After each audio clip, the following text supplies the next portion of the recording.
اعوذ باللہ من الشیطان الرجیم بسم اللہ الرحمن الرحیم۔ قبل سادہ ترام شرکاء ترجمۃ القرآن میل فیمیل، میں آپ کو مبارکباد پیش کرتا ہوں۔ اللہ نے آپ کو قرآن مجید جیسے عظیم علم کے اصول کے لیے منتخب فرمایا اور استقامت عطا فرمائی ہے۔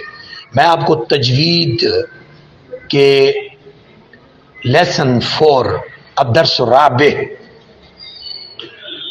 مدات کا بیان، اس کا پچھلے سے بڑا گہرا کنیکشن ہے، پچھلے بینر سے حروف مدہ سے۔ حروف مدہ میں نے بتایا تھا آپ کو 3: واو مدہ، الف مدہ، یا مدہ۔ واو ساکن پیچھے پیش، الف پیچھے زبر اور یا ساکن پیچھے زیر۔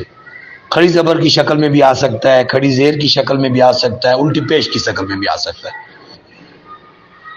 اب یہ حروف مدہ ہے۔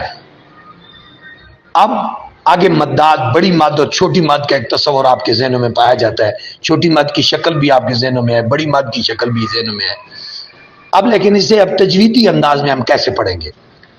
مد کے 2 اسباب ہیں، ایک سبب حمزہ، دوسرا سبب سکون یعنی حرف ساکن۔ اب پہلے سبب کو لیتے ہیں۔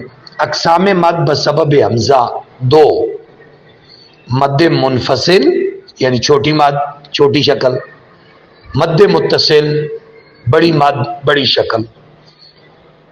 اب یہ مد کیسے آئے گی؟ 3 چیزوں کا لحاظ رکھنا ہے اس میں، 3 سٹیپس میں اس کو کلیئر کریں گے۔ نمبر 1، حروف مدہ کے بعد یعنی پہلے حروف مدہ آئے گا۔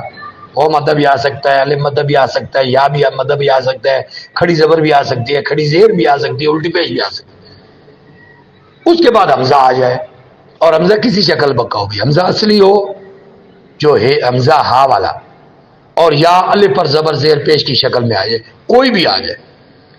اور پھر تیسرے نمبر پہ حمزے کا فیصلہ کرنا ہے کہ آیا حمزے کا تعلق اگلے کلمے میں سے ہے یا اسی کلمے میں ہے جس میں حروف مدہ ہے۔ یہ 3 چیزیں بڑی اہم ہیں۔ حروف مدہ کے بعد پہلے حروف مدہ کو چیک کریں گے، پھر حمزے کو چیک کریں گے، پھر حمزے کی پوزیشن چیک کریں گے۔ مثال نیچے مثالیں دی ہوئی ہیں۔ فی انفسکم، فی میں چیک کریں یا مدہ ہے کیونکہ یا ساکن سے پیچھے زیر ہے۔ آگے الف کی شکل میں حمزہ آیا ہوا اور اس کا تعلق انفس سے ہے، آگے ہے تو یا مدہ پہ چھوٹی مد آئے گی۔ اگلی دوسری مثال، بما انزلہ، ماں پہ الف مدہ ہے اور الف مدہ ہے اور آگے حمزہ، انزلہ کا حمزہ اگلے کلمے سے تعلق سے چھوٹی مد آئے گی، لمبا کریں گے۔ اور 2 الفوں کے برابر 3 الفوں کے برابر بھی اسے لمبا کیا جا سکتا ہے۔ قالو میں وہ مدہ ہے اور حمزے کا تعلق آگے ہے۔ اب ان کو کیسے پڑھیں گے؟ فی انفسکم بما انزل قالوا آمنا، یہ 3 ہو گئے۔ اب مد متصل مین جڑی ہوئی، منفصل مین الگ فاصلے پر، منفصل اسی وجہ سے حمزہ منفصل ہے، اگلی جگہ پہ ہے، یا متصل ہے جوڑ کے آ رہا ہے۔ حروف مدہ کو پہلے چیک کریں گے، پھر حمزے کو چیک کریں گے، پھر حمزے کی پوزیشن یعنی اسی کلمے میں ہے، جیسے انبیاء الف مدہ کے بعد حمزہ اسی کلمے میں، السماء الف مدہ کے بعد حمزہ اسی کلمے میں، ماء الف مدہ کے بعد حمزہ اسی کلمے میں، بڑی مد آئے گی مد متصل۔ اور 3 الفوں 4 5 الفوں تک کھینچیں گے اسے، انبیاء، السماء، ماء۔ اب نمبر 2، اقسام مد بسبب سکون، اس سے 4 مدیں آتی ہیں۔ پہلے نام سن لیں، مد لازم، مد لین لازم، مد عارض، مد لین عارض۔ اب مد لازم، یہ لازم لفظ جو ہے یہ لازمی کو ظاہر کرتا ہے، اور عارض لفظ جو ہے یہ عارضی کو ظاہر کرتا ہے۔ مد لازم یعنی پہلے حروف مدہ دیکھیں گے، حروف مدہ آئے گا وہ جو جس طرح پیچھے آتا رہا ہے، الف مدہ کی شکل میں آ سکتا ہے، کسی شکل میں بھی ہو سکتا ہے۔ پھر اس کے بعد سکون اصلی ہوتا ہے۔ اب سکون اصلی یہ خاص بات ہے، آپ خود ساکن نہیں کر رہے بلکہ پہلے کا موجود ہے، اور آپ خود اسے ختم بھی نہیں کر سکتے۔ فار ایگزامپل، یہ نون مشدد جو حرف ہوتے ہیں نا، مشدد شد والے، ان کے اندر ایک ساکن چھپا ہوتا ہے اور وہ آپ ختم نہیں کر سکتے، یعنی وہ اصلی ہے، وہ اصلاً موجود ہے.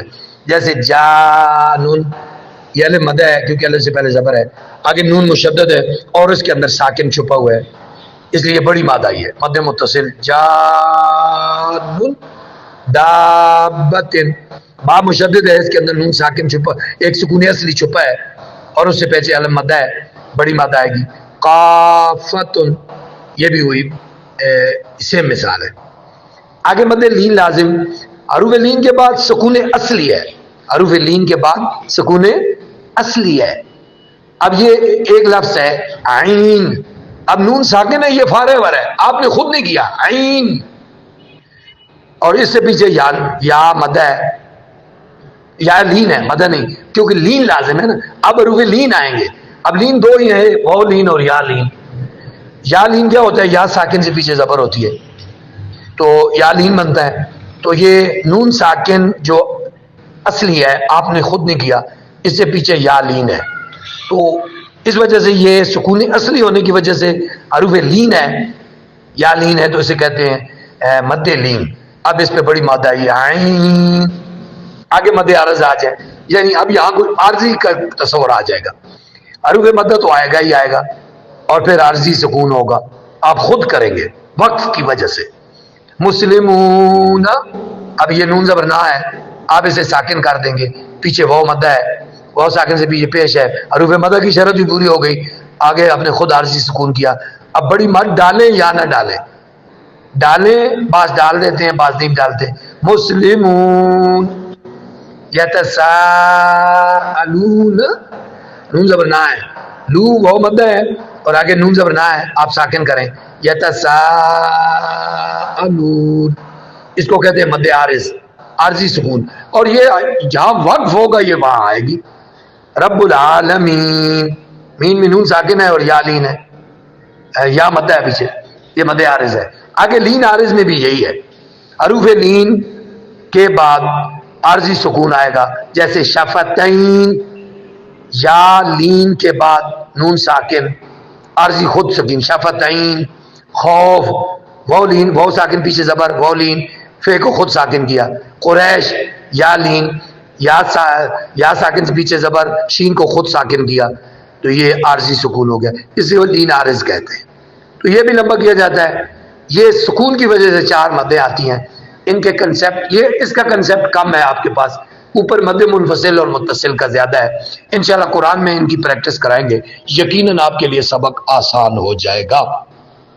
اللہ ہماری مدد فرمائے، اللہ قرآن کو ہماری زندگیوں میں برکت کا باعث اور آخرت میں شفاعت کا باعث فرمائے. السلام علیکم ورحمۃ اللہ.